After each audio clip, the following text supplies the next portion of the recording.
Hey Tessa, it's been a while since the last time I heard from you. Is everything good? I'm so sorry I didn't have time to text and call you as often as I used to. You know, I'm a famous writer now and I've been swamped with interviews and book signings. Ugh. I hope you didn't take it too personal and forgive my carelessness. Hi Heather. Yes, things are going well, as usual. In fact, nothing much has changed since the last time I moved out of the house, actually.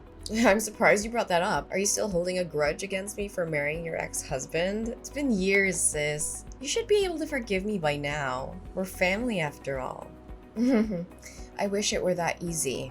Losing my husband and getting kicked out of my house in one day was a lot to handle. As a matter of fact, I still haven't fully processed everything that happened, and I still feel the pain when I think about it. I know, sis, but how can you save a marriage that was no longer working anymore? George already told you that his feelings for you had faded over time, and I was the only one who had a spot in his heart. Surely he made this clear before you guys got divorced, correct? I know you're still beating yourself up for losing such a well-off man like George, but it's about time you move on and face the reality, Tessa. I never cared about his money. What I cared about was the betrayal. I was deeply hurt when I found out that he cheated on me with you. The sight of you two together in my bedroom was a knife to my heart. I felt betrayed and humiliated. Come on, sis. Don't act like I'm the one who's at fault here. I mean, your husband was the one who hit on me first. What was I supposed to do? Even if that were the case, you could have easily said no, but instead you chose to betray your own sister. My husband wasn't innocent, but I don't think you were either. In fact, I still blame myself sometimes for ignoring the red flags that kept telling me you were seducing my husband. Honey, I wouldn't call it a betrayal. Didn't you hear what he said before the day you got divorced? He told you that he had lost all of his interest in you a long time ago, but he didn't want to hurt your feelings. Many times he came to me for comfort and advice, and we grew closer and closer just like that. George was unhappy for quite a long time, and he just finally found the courage to leave. Enough! I'm not really feeling up to talking about that at the moment. Can we just change the subject of our conversation? Yeah, sure. So, what have you been doing for a living, Tessa? Still trying to make it as a full-time freelance artist? I already told you a million times, your paintings suck. No one wants to buy them. They're so bad, you could lay them on the floor and people would mistake them for doormats. Don't be so harsh on me, Heather. I know my paintings aren't everyone's cup of tea, but I believe that art should be a reflection of the artist's heart and soul. I could draw something easier for the audience to approach, but that would be a betrayal of my own artistic vision. I'm not going to compromise my art just to make it more marketable. I know that there are people out there who appreciate my work for what it is. Whatever your stupid belief is the reason why you're still living in poverty. For me, money comes first, and it's all about creating things that people will like. Just look at me and my best-selling book, The Power of Marriage. Sold over 200,000 copies and generated more than $1.6 million last year. Can you believe it? Oh, and have you heard about my book, A Match Made in Success?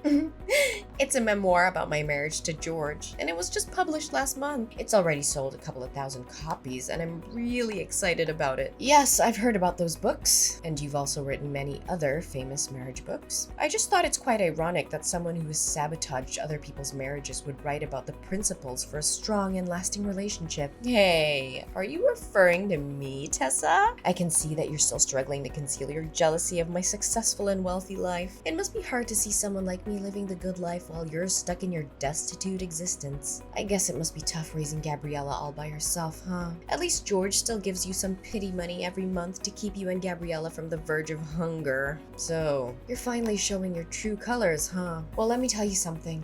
I know exactly how hard I had to sacrifice for you to get where you are today. I gave up my dreams, my relationships, and my sanity, all so that you could achieve yours. Oh, not again. When our father passed away and our mother left us, I was the one who stepped up to take care of you. I worked 2 or 3 jobs at a time to make sure that you had everything you needed to succeed in school. I even had to drop out of college myself, but I didn't care. All I wanted was to make sure that you had the best possible chance in life. And what did you do? You repaid my sacrifice by stepping into my marriage with George and destroying it. Oh, for the love of God! Would you please stop giving me that lecture? I'm so sick of hearing it. I don't owe you my entire life for something you did for me 10 years ago. I barely even remember it. I certainly don't appreciate you bringing it up every single time we talk. You sure are ungrateful, aren't you? Anyways, do you have free time? I just want to invite you to come over to my house and join my birthday party. It'll be fun, but don't bring Gabriella along. She would cry and ruin the party for everyone else. I don't really want to go because I have a lot of things to do. Ugh, please, your excuses are so lame. What else do you have to do all day besides painting those ridiculous pictures that belong in the trash? Think about the sake of our sisterhood and come to my house, please. It will be great fun. I can guarantee you. Okay. I guess it wouldn't harm just to attend your birthday party. We're sisters after all. I'll be there, but I'm not making any promises about how much fun I'll have. That's my sister. So I'll see you at 8 o'clock in the evening at my house, right? Don't forget about it.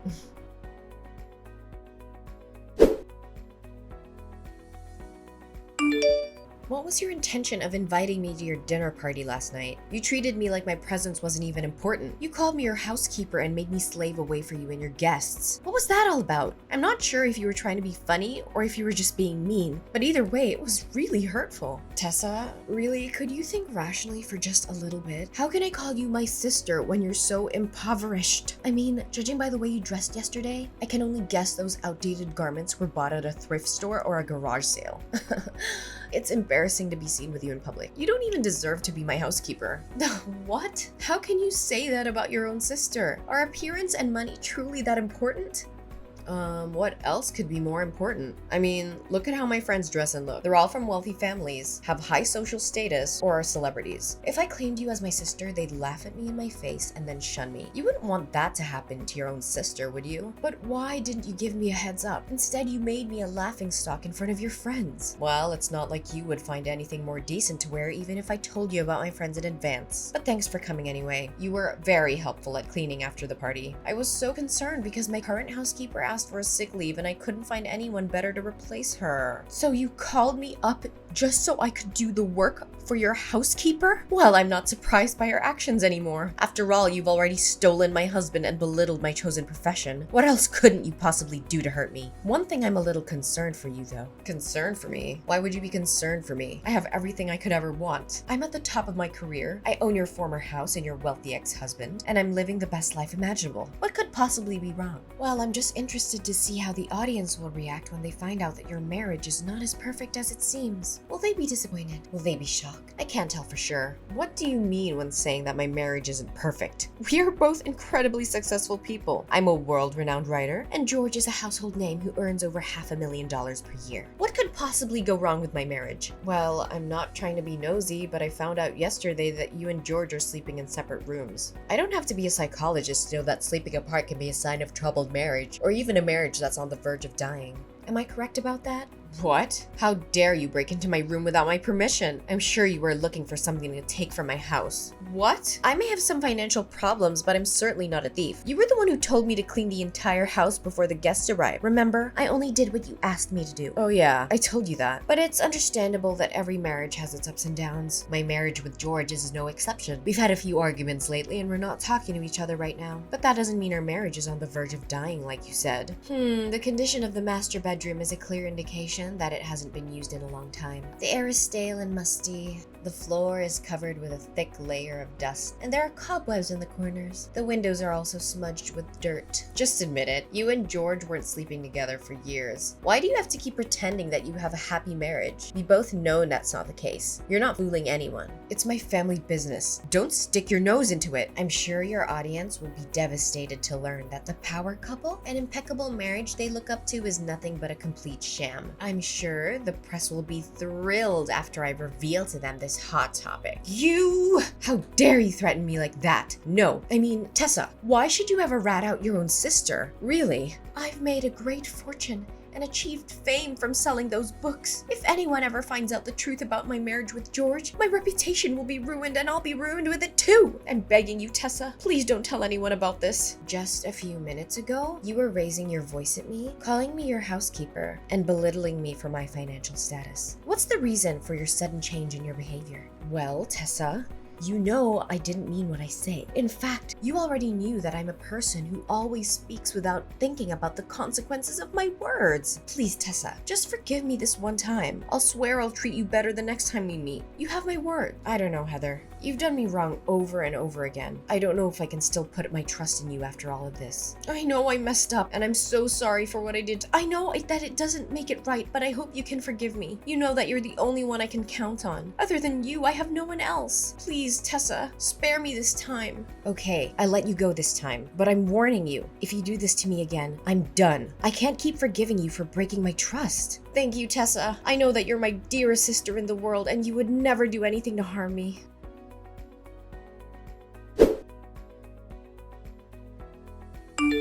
Tessa, are you there? I have something very important to talk to you about. Yeah, I'm here. What's up? I have something to ask you. It may sound a little strange, but just hear me out, okay? Sure, go ahead. I'll try to help you the best I could. Listen, can you let me borrow your daughter, Gabriella, for some time? The situation is urgent, and you can't say no to me. What? Borrow Gabriella? What do you need my daughter for? In fact, what are you even thinking? I know this is a lot to process all at once, but I had no other choice. Press has been hounding me with questions about my child with George. They've been asking when we're going to have a child, why we haven't had a child after 4 years of marriage, and even if I'm infertile. I've been bombarded with so many questions, and I finally felt like I had to defend myself. I had to tell them that we already have a child, but we've chosen to keep her out of the public eye. So now you want Gabriella to pretend to be your own child? That's only gonna worsen the situation. You can't cover one lie with more lies. You know that. But what could I do in that circumstance? Tell them that my marriage with George isn't fulfilled and happy as it looks on the surface? If the press found out about it,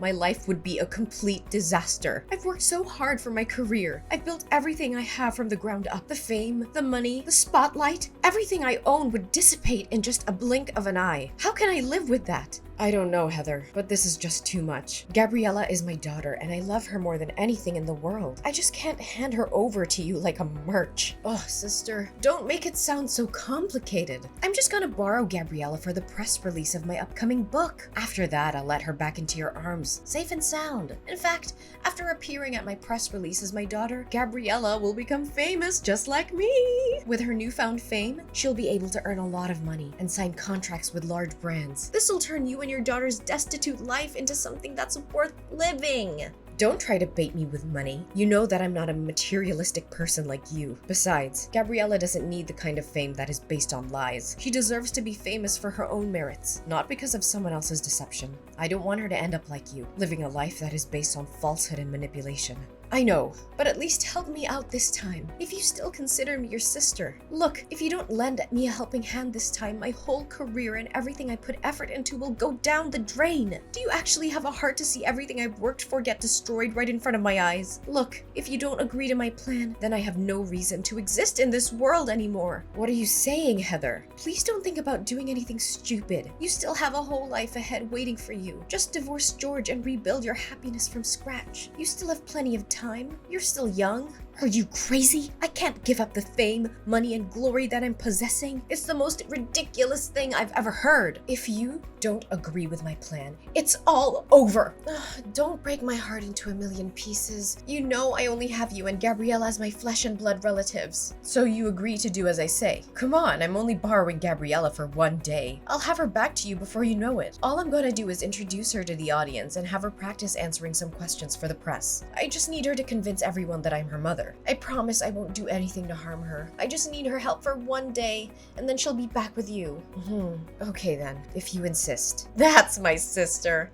I'd like to borrow her for tomorrow morning for my press release. It starts at 9 a.m., so I'll come to your house at 8 a.m. to pick her up. You know, this press release is for my new book, The Parenting Journey, a roadmap for raising happy, healthy children. I know the audience will love it, especially when I introduce my own child, who I'll claim to be the source of my inspiration. This is so wrong, Heather. I feel like you're lying to the audience, especially your fans. Honestly, my biggest advice for you at this very moment is to stop before it's too late. I know. Just help me this one time and I'll promise I'll never ask anything from you ever again. Fine, I'll help you this time, but please don't do anything out of line.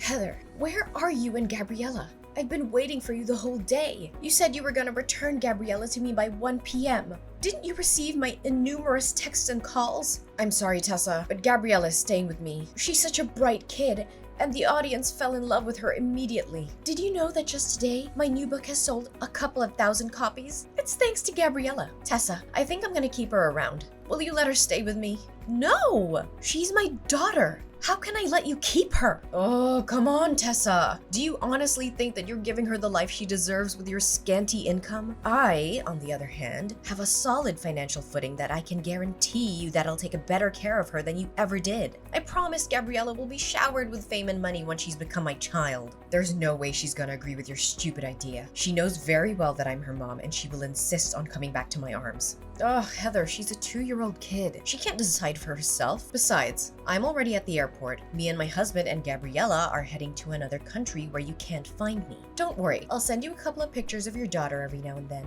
Your child will be a great tool for me to earn even more money. I knew you would do something like this. You know? What do you know about? Look, I overheard the conversation between you and George. You saw how the audience reacted to Gabriella, and you decided to exploit her for your own gain. You only wanted to use her as a tool to further promote the image of a perfect family that you're crafting. Do any of my words sound wrong to you? What? So you already found out about my plan? Why did you let me carry on with it anyway? Well, I just want the world to know your other side of personality, and what's better than catching you red-handed? By the way, me and the paparazzi are after you. We were tailing you all the way from your house to the airport. You're not gonna get away so easily. And what's happening between us is being broadcasted live. Guess you're making $1 million worth show, just as you always wanted. What? Where are you? Show yourself now. I don't have time to play the game of cat and mouse with you. Well, take a look behind your back and find out.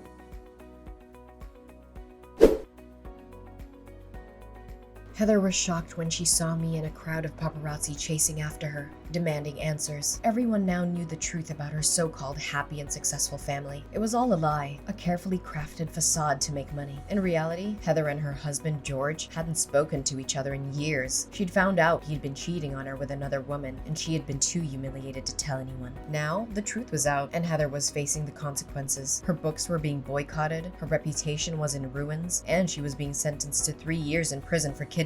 The prospect of my sister being able to write again seems daunting, and it may take a considerable amount of time. Additionally, I am uncertain if anyone will ever believe what she says again after what happened. Finally, Gabriella got back into my arms again. My precious girl is the angelic light that guided me even during my darkest days. She's my reason for living, and every picture that I paint reflects the immense and inseparable love between us. As my daughter Gabriella became famous, my paintings also gained more recognition. The audience finally understood the deep meaning behind my paintings, which depict the special bond between a mother and child. Eventually, I was able to open my own painting gallery. With the proceeds of the sale of my paintings, which amounted to almost $100,000, I donated half the money to charities that provide financial assistance to single mothers. I hope to uplift their lives in the same way that mine had been uplifted.